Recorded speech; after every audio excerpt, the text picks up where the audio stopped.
Hello friends, welcome to Sushma's craft and creation channel.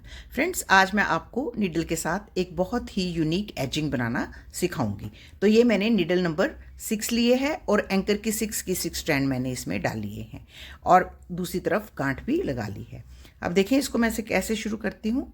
सबसे पहले हम बैक से यूँ लेते हुए टॉप पे आएंगे, ऐसे। यहाँ से भी आपने शुरू करनी है, इस तरीके से शुरू करनी है। और उसके बाद हम यूं एक स्टिच लेंगे, थ्रेड को एंटी क्लॉकवाइज रोटेट करते हुए।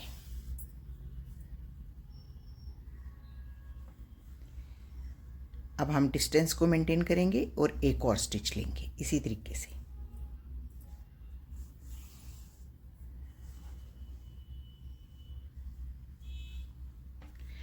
अब ये जो हमारा बैक में स्पेस बना है, इसमें से अपनी नीडल को पास करते हुए, और ये जो थ्रेड है इसको हम 3 रैप्स लेते हैं क्लॉकवाइज।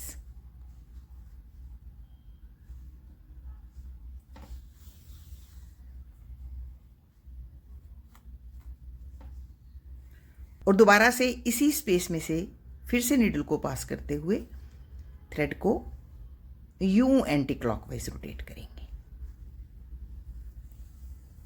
और ये देखिए हमारी ये बहुत सुंदर ऊपर एक लूप बनेगी, ऐसे। ये लूप है,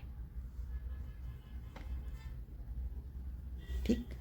अब उसके बाद सेम ये जो नीचे वाला जो हमारा गैप है, यहाँ से हम दोबारा से नीडल पास करते हुए ऐसे एक बार चेन स्टिच करेंगे, ऐसे। ओके। अब हम फिर से गैप को मेंटेन करते हुए बेस पे एक स्टिच लेंगे, ऐसे। अब सिर्फ मेरी जो थ्रेड की मूवमेंट है उनको ध्यान से नोट करें, ये देखें।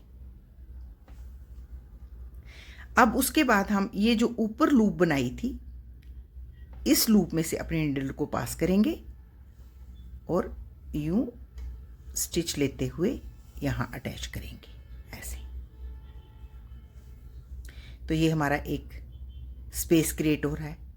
अब उससे पहले कि हम इस स्पेस में चेन्स डालें, पहले हम सेम पहले वाले लूप में जिसमें हमने नीडल पास की थी, उसी लूप में दोबारा से नीडल पास करते हुए यूं 3 रैप्स लेंगे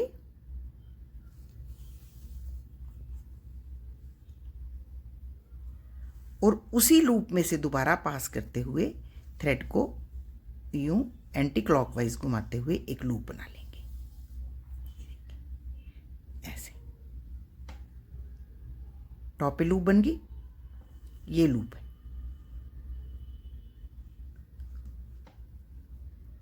बहुत बड़ी नहीं बनानी, बस इतनी सी लूप जो दिखाई दे। ओके।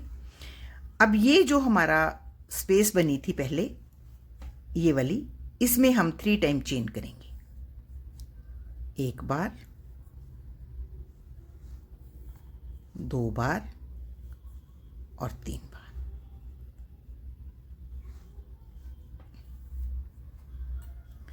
फर्स्ट स्टिच में हमने एक बार चेन की थी, अब हमने 3 टाइम चेन की है और फिर से हम इसको बेस पे अटैच करेंगे डिस्टेंस को मेंटेन करते हुए,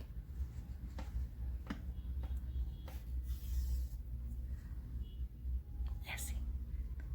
अब फिर से ये जो हमारा टॉप है, ये वाली लूप, यहाँ से नीडल को पास करेंगे और यूं अटैच कर देंगे। तो फिर एक और हमारी यहाँ पे वर्किंग स्पेस बन गई, पर उससे पहले हम इसी लूप में से दोबारा नीडल को पास करते हुए 3 रैप्स लेंगे। आप रैप्स की डायरेक्शन ध्यान से देखें, इसी डायरेक्शन में हमने रैप्स लेने हैं।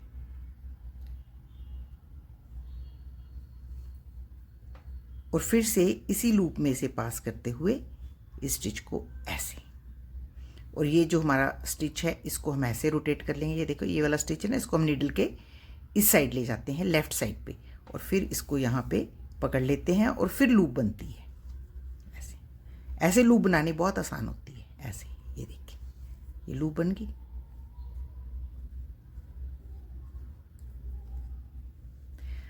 अब ये जो वर्किंग स्पेस बनी है हमारी, ये वाली, इसमें हम 5 टाइम चेन करेंगे। पहले 1 टाइम किया, फिर 3 टाइम, फिर अब 5 टाइम। 1 2 3 4 एंड 5। अब फिर इसको नीचे बेस पे अटैच करेंगे ऐसे।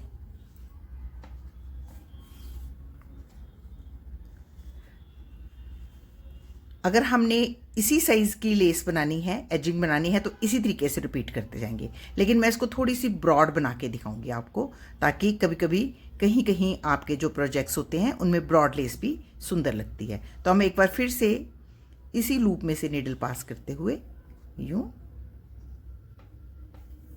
अटैच करेंगे ऐसे, और फिर सेम स्पेस में से नीडल पास करते हुए 3 रैप्स,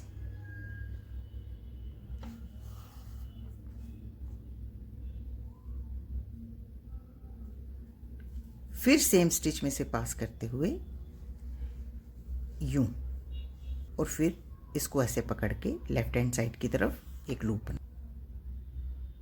ऐसे। तो ये देखें, ये लूप बन गई। और फिर उसके बाद ये जो हमारी स्पेस बनी है, अब इसमें हम 7 टाइम चेन करेंगे। 1 2 3 4 5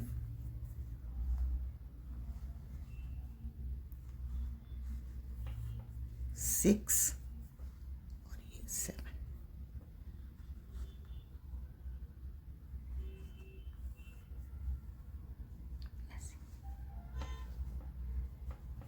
तो ये देखिए, अब फिर से हम इसको डिस्टेंस मेंटेन करते हुए अटैच कर देंगे। तो ये देखिए कितनी अच्छी हमारी ये एजिंग बन रही है। आप चाहें तो इस एजिंग को और बड़ा और ऊंचा भी बना सकते हैं। एक बार और फिर से हम 7 की जगह 9 फिर यहाँ पे चेन्स लेंगे, जितनी बड़ी आप बनाना चाहें। तो मैं इसी साइज़ की बना रही हूँ, बनाएंगे। फिर से हम एक और स्टिच इसके साथ लेंगे।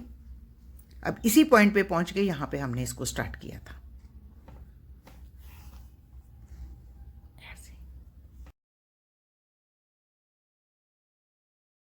और फिर बैक स्पेस पे 3 रैप्स,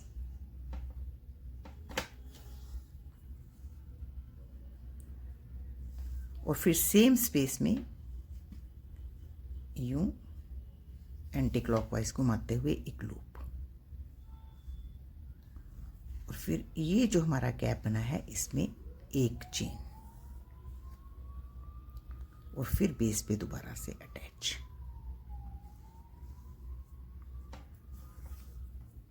बस इसी तरीके से हमने इसको बनाते जाना है।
तो मैं आपको थोड़ा सा इसको बना के दिखाऊंगी ताकि आपको इसका इफ़ेक्ट अच्छे से दिखाई दे। अब देखिए यहाँ पे थ्रेड ख़त्म हो रहा है, तो हम नया थ्रेड कैसे ऐड करते हैं ये भी मैं आपको बताऊंगी। हम यहाँ पे भी आपका थ्रेड ख़त्म हो उसको बेस के साथ ऐसे पहले अटैच कर लें। ये देखें ऐसे।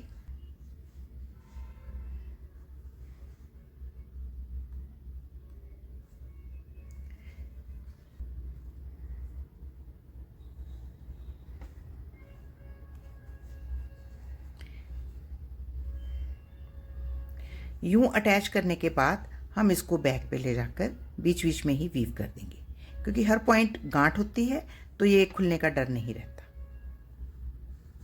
ऐसे। और यहाँ आप इसको ट्रिम कर सकते हैं। अब हम नया थ्रेड डालेंगे और इसको कंटिन्यू करेंगे। देखिए हमने नया थ्रेड ले लिया है और आप यूं बीच में से या तो सीधे यहाँ पे ले आए इसी पॉइंट पे,